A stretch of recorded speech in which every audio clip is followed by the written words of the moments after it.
Bonsoir et bienvenue dans ce 7-8, l'actu de ce mardi 4 mars. Nous allons passer en revue l'information du jour. Et puis d'abord, c'est donc cette mobilisation des élèves infirmiers partout en France ce mardi pour dénoncer les difficultés d'obtention de stage.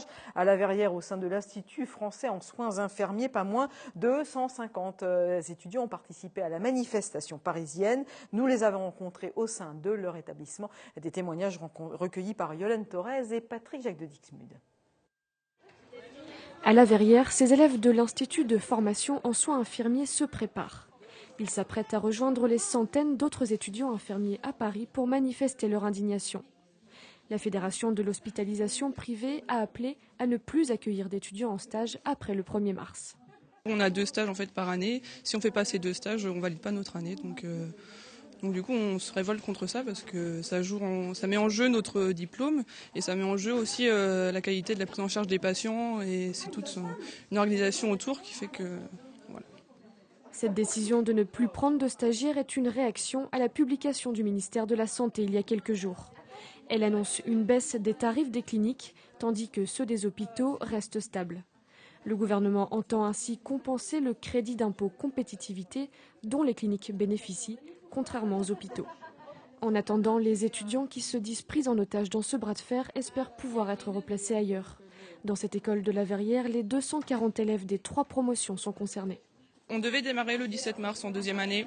Et du coup, comme il n'y a pas assez de places de stage pour tout le monde, ça a été décalé au 31 mars pour pouvoir trouver des solutions, se laisser un peu plus de temps pour trouver des solutions en fait. La ministre de la Santé, Marisol Touraine, s'est voulue rassurante hier. Elle a affirmé que tous les étudiants concernés trouveront un stage au sein des hôpitaux publics, des établissements privés à but non lucratif ou des centres de lutte contre le cancer. Une mobilisation, cette fois nationale, serait prévue dans les prochains jours. Allez, on va rester dans le domaine de la santé. La ministre de la Santé, Marisol Touraine, a annoncé ce mardi la création d'un statut médical des sages-femmes au sein de l'hôpital public, ainsi qu'une meilleure reconnaissance de leur rôle et de leurs compétences. C'est d'ailleurs l'une des 5 mesures du plan présenté par la ministre. Des sages-femmes, je vous le rappelle, qui sont en grève depuis le mois d'octobre dernier, comme vous pouvez le voir sur ces images, au centre hospitalier Mignot au Chesnay. Et des sages-femmes qui, malgré les annonces de la ministre, s'estiment toujours mal entendues ce soir en ce qui concerne notamment leur souhait de statut de praticien hospitalier et leur revalorisation salariale. Et nous reviendrons demain dans le 7-8 l'actu un peu plus longuement sur ce mouvement, un mouvement qui pourrait se poursuivre. Allez, toujours dans le domaine de la santé, la société yvelinoise installée à Vélizy-Carmat avait implanté le 18 décembre dernier le premier cœur artificiel dans la poitrine d'un patient de 76 ans. Eh bien, ce patient est décédé dimanche, 75 jours après avoir reçu cette prothèse. Une prothèse qui reste malgré tout un grand espoir pour tous les malades cardiaques sévères qui ne peuvent pas recevoir de greffe et dont l'espérance de vie est limitée.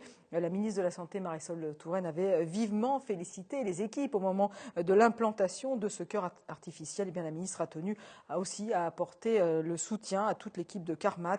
La société avait reçu le feu vert des autorités pour une implantation sur 4 patients français et les autres opérations sont repoussées dans l'attente des résultats de l'autopsie qui est menée sur le malade décédé. On va complètement changer de sujet puisqu'on va parler justice avec mes invités, notamment du travail mené par l'association Juriste Tribune de la faculté de droit de Saint-Quentin. Bonsoir Antoine Moulin, bonsoir Lorenzo Privatera. Alors vous êtes tous les deux étudiants en droit à l'UVSQ, à l'université, et puis vous êtes membre de cette association Juriste Tribune. Et demain c'est un grand jour pour vous, demain mercredi, puisque au tribunal de grande instance de Versailles, vous allez organiser la reconstitution d'un célèbre procès, celui de Landru, d'autant plus célèbre dans le département que Landru était yvelinois et qu'il a vécu à Gambais. Il était un peu surnommé le Barbe Bleue d'ailleurs de Gambais. Il a été accusé d'avoir tué 11 personnes et il a d'ailleurs été guillotiné à Versailles devant la prison de Versailles le 25 février 1922. Vous avez choisi de revoir ce procès, de réviser ce procès. Alors pourquoi ? Tout simplement parce que dans cette affaire, si le doute ne plane pas, on peut quand même considérer que il peut s'agir d'une certaine somme de vengeance, en somme, dans le fait qu'il n'a jamais... fait, Landru, il n'a jamais avoué. Hein. Il n'a jamais avoué et on n'a jamais retrouvé les prétendues victimes. Il a fréquenté énormément de femmes. Parmi toutes ces femmes, 11 ont disparu, 10 plus l'enfant d'une d'entre elles, pardon. Mais malgré ça, jamais on n'a retrouvé de traces et il s'est toujours défendu en restant toujours très poli, très cartésien. Donc, Ça l'a quand même mené à la guillotine. Oui, Lorenzo, qu'est-ce qui vous a fasciné dans Son avocat et cette... son bourreau n'ont jamais su d'ailleurs la vérité. Il l'a toujours gardé pour lui et au moment de sa mort, il a dit que c'était son petit bagage. Oui, il a dit que c'était gardé son pour petit lui. bagage. Bon, alors ça veut rien dire et tout dire Peut-être un aveu, mais c'est pas... en même temps. Alors, quel est le rôle de l'association, justement? Donc, vous revoyez régulièrement, l'association revoit régulièrement des grands procès. Hein. Là, il y a eu l'affaire Ranucci, l'affaire Dominici. Tous les ans, l'association revisite un procès qu'elle décide de retransmettre, de rejouer complètement au tribunal de grande instance de Versailles. C'est l'occasion d'impliquer du personnel étudiant, mais aussi du personnel de l'université afin qu'ils travaillent ensemble. Ça apporte une ouverture d'esprit, ça permet à chacun de trouver des responsabilités, qu'il s'agisse des gens qui sont responsables du projet, des étudiants qui s'impliquent tout simplement dans le projet, parce qu'ils vont, comme on le voit sur les images, ils parlent devant... Ça, c'était un procès précédent, je crois que c'était l'affaire Dominici ou Ranucci. Enfin, Dominici l'année dernière et Ranucci il y a 2 ans. Et effectivement, le moindre étudiant qui passe, même en tant que témoin, a déjà un rôle à appréhender. C'est jamais évident, et doit développer un peu son aisance à parler devant. Il y a quand même 250 places dans ce tribunal-là. Ça leur permet de débloquer une éloquence, et s'ils se destinent au métier de juriste, ça peut leur être très utile notamment. Même pour le public, c'est vraiment enrichissant. Il y a beaucoup d'étudiants qui viennent assister au procès. Ça leur permet de découvrir concrètement la procédure pénale et de la vivre en direct. Et pour eux, ça permet de concrétiser les cours qu'on a en fac. À l'amphithéâtre, c'est pas souvent concret, c'est de l'abstrait. Et là, de le voir et de le vivre, d'entendre les sentences réclamées par le procureur, c'est quand même important. Mais est-ce que ça veut dire que vous reprenez les minutes précises du procès, ou est-ce que vous, je sais pas, il y a une autre liberté? Non, pas du tout. Le but est justement, tout est fondé sur une certaine liberté, dans la mesure où, premièrement, dans ce projet-là, après avoir défini l'affaire en question, le but est vraiment de retranscrire le dossier de l'affaire. Donc c'est pas forcément évident, notamment que l'affaire a presque un siècle. Et une fois qu'on a ce dossier-là, justement, souvent, la coutume, si vous voulez, veut que ce soit des charretiers TD qui investissent le rôle d'avocat. On leur remet le dossier, et à partir de celui-ci, ceux-là vont en fait en tirer leurs propres conclusions. Avec les conclusions, on ne sait pas demain quel sera l'aboutissement du procès. Donc ça peut changer la donne, c'est-à-dire que la Landru, en 1922, il a été guillotiné alors qu'il n'avait pas avoué et qu'effectivement les corps n'ont pas été retrouvés. Et ça veut dire que demain soir, au tribunal de Versailles, il y aura peut-être une autre sentence, d'autres arguments. C'est ce qui permet de distinguer la chose d'une pièce de théâtre, dans le sens où on ne sait pas l'aboutissement. Et je pense que c'est assez intéressant avec cette affaire Landru. Je ne sais pas si le ministère public, justement, demandera la tête de Landru, encore une fois. Mais si c'est le cas, c'est quand même une tension pourrait se faire ressentir. Ça sera palpable, si vous voulez, puisque c'est quand même dans cette salle même qu'il y a 97 ans, je crois, si ma mémoire est bonne, que justement Landru a été condamné à mort. Mais c'est d'autant plus symbolique, effectivement, voilà. Parce que je l'ai dit, c'est un meurtrier, enfin un présumé, non meurtrier, puisqu'il a été jugé coupable. Oui, il a été jugé coupable. Voilà. C'est un meurtrier yvelinois et qu'en plus il a été jugé dans cette salle de Versailles, donc c'est d'autant plus symbolique. Vous êtes 3 au sein de l'association, vous êtes 2 représentants, vous êtes 3 en fait à avoir 3 en charge du projet au sein de cette association, puisque nous sommes une vingtaine dans le Juriste Tribune, justement. Mais je me présume que ça demande beaucoup de temps de préparation, Lorenzo. Depuis le début de l'année, l'année scolaire, on est sur ce projet-là. C'est-à-dire qu'il y a plusieurs étapes. Il y a d'abord reconstituer le dossier. Ensuite, il faut aussi rechercher les témoins, le président de la cour, les différents assesseurs et ceux qui vont participer en tant que personnel du tribunal, et leur donner les rôles et être sûr qu'ils s'approprient bien leur personnage et l'affaire en elle-même, parce que le contexte aussi historique est complètement différent. On est quand même dans la période de la Première Guerre mondiale. Landru en a profité pour pouvoir escroquer et faire ses meurtres, enfin ses présumés meurtres, et du coup c'est quand même enrichissant aussi d'un point de vue historique pour les étudiants qui doivent se remémorer une période qu'ils n'ont pas connue. Et vraiment, alors, on a vu des images, c'était l'affaire Dominici, on a vu qu'il y avait un peu des habits d'époque. Est-ce que demain, au tribunal, il y aura aussi des habits d'époque? Ça sera les années 20. Oui, parce que Landru, on le connaît avec une grande barbe, donc celui qui va jouer le personnage de Landru. C'est une directive, justement, qui est laissée... disons que les témoins ont à charge cela, c'est à eux de faire en sorte d'interpréter au mieux leur personnage. Ensuite... chacun peut se permettre une petite fantaisie à la limite, mais le but est quand même de rester fidèle à l'époque, dans le sens où c'est une reconstitution de procès, donc nous devons être quand même fidèles. Donc ça veut dire que votre Landru, il aura la grande barbe? Il aura la barbe, mais pour la calvitie, on est un peu jeune en fac, donc c'est un peu compliqué. Alors, malheureusement, ça va être compliqué à ce niveau-là, mais c'est peut-être voilà, mais sinon, non. Alors, quel rôle vous allez jouer, vous allez forcément jouer un rôle aussi, Antoine? Alors, Lorenzo il jouera un rôle du maire de Gambet. Le maire de Gambet, donc. On rappelle quand même que le maire de Gambet est à l'origine oui, c'est parce qu'il a reçu des lettres.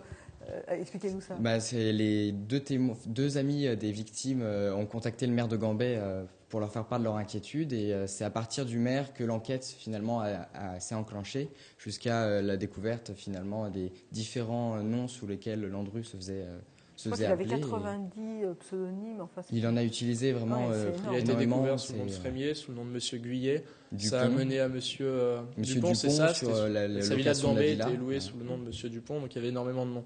Donc vous allez jouer le maire de Gambet, et vous Antoine moi je serai assesseur, c'est-à-dire que je serai aux côtés du président de la Cour, afin de l'aider, comme j'ai principalement beaucoup travaillé en fait sur l'écriture et la rédaction du dossier.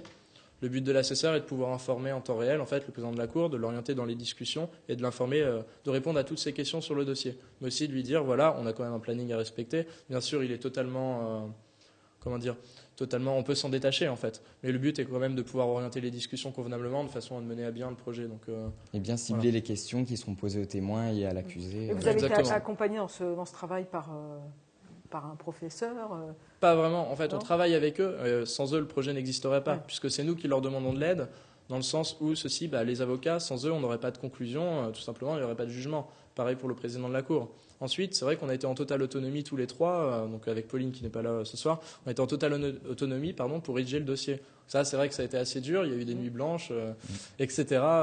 On s'en est remis. Mais, Antoine, vous êtes en deuxième année de droit. C'est ça. Lorenzo, vous êtes en première année. Qu'est-ce que ça vous apporte, ce travail concret? Parce que là, c'est un vrai travail concret, en fait. Ça apporte une ouverture d'esprit à la fois. Je pense que ça apporte vraiment une ouverture d'esprit. Moi, c'est vrai que j'aime bien le travail de recherche. Pourquoi une ouverture d'esprit? Une ouverture d'esprit dans le sens où on se détache en fait de son statut d'étudiant pour pouvoir aller ailleurs en fait et ne pas regarder que par cela. C'est-à-dire que bien sûr je reste étudiant, je peux pas être là si je fais pas convenablement mon travail. Mais d'un autre côté, on a quand même des obligations derrière presque professionnelles qui viennent alors que j'ai pas encore toutes les responsabilités qu'on a à un certain âge. Et ça me permet d'avoir comme je disais des responsabilités, c'est-à-dire peut-être qu'à 20h j'ai fini ma journée de cours. Mais maintenant, il va falloir faire ça si on veut que derrière, on puisse aboutir sur un projet. C'est pareil pour Lorenzo. On a tous pris des initiatives à un moment donné. Oui, qu'est-ce que ça vous apporte, vous? C'est un projet qui touche vraiment à plusieurs domaines à la fois. C'est vraiment ce qui m'a plu dans la reconstitution de procès. À la fois, il y a vraiment un domaine juridique qui est important, parce que ça se passe directement dans un tribunal. Mais il y a toute une part de la communication, de recrutement finalement, et d'organisation au sein de l'équipe, avec les témoins, les différents avocats. Et comme ça touche un petit peu à différents domaines, ça devient vraiment enrichissant pour l'étudiant qui apprend à être autonome et à gérer un projet de A à Z par lui-même. Comment vous vous sentez là, la veille du grand procès? Disons que stressé, non? Fatigué? Je pense on est stressé depuis le début de l'année presque. Il y a des fois ça a été dur, mais là techniquement en fait tout est en ordre et on est content de pouvoir. Je pense qu'on va pouvoir passer une bonne nuit la veille de cette reconstitution. Le public peut venir ou c'est vraiment que des... C'est ouvert au public. C'est ouvert au public. Tout passionné peut venir. D'ailleurs, régulièrement, tous les ans, il y a que ce soit des journalistes, des gens qui veulent écrire un article, ou même toute personne qui est vraiment passionnée de l'affaire, la porte lui est ouverte. Donc c'est demain, mercredi, à partir de 13h. À 13h. À 13h, à partir de 13h, si vous êtes intéressé pour revoir le procès Landru, c'est demain, mercredi, à partir de 13h au TGI de Versailles. Au tribunal de grande instance de Versailles. Voilà. Merci beaucoup à vous deux d'être venus en plateau nous parler de cette initiative. Allez, on va quitter l'univers judiciaire pour un tout autre monde. Alors là, c'est vraiment sans transition. On va aller du côté de la ferme pédagogique de la base de loisirs de Saint-Quentin en Yvelines pour découvrir le parcours du lait ou comment on fabrique du fromage. Vous voyez bien que ça n'a rien à voir. Un sujet signé Romain Grabette et Patrick Jacques de Dixmude. Ça arrive. Comment manipuler les trayons de chèvre? La ferme pédagogique de la base de loisirs de Saint-Quentin en Yvelines propose tous les dimanches matins un atelier d'initiation destiné aux enfants. Toutes les étapes de transformation du lait en fromage sont au programme, à commencer par la traite des chèvres.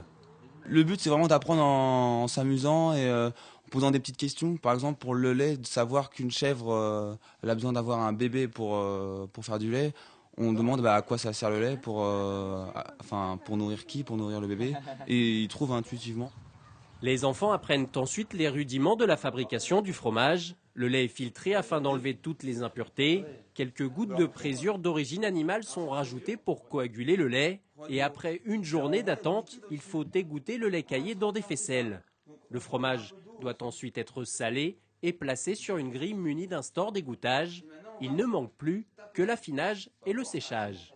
J'ai trouvé ça très intéressant et on s'est bien amusé, on rigole. Je ne m'étais jamais intéressée à ça et maintenant j'aime bien savoir.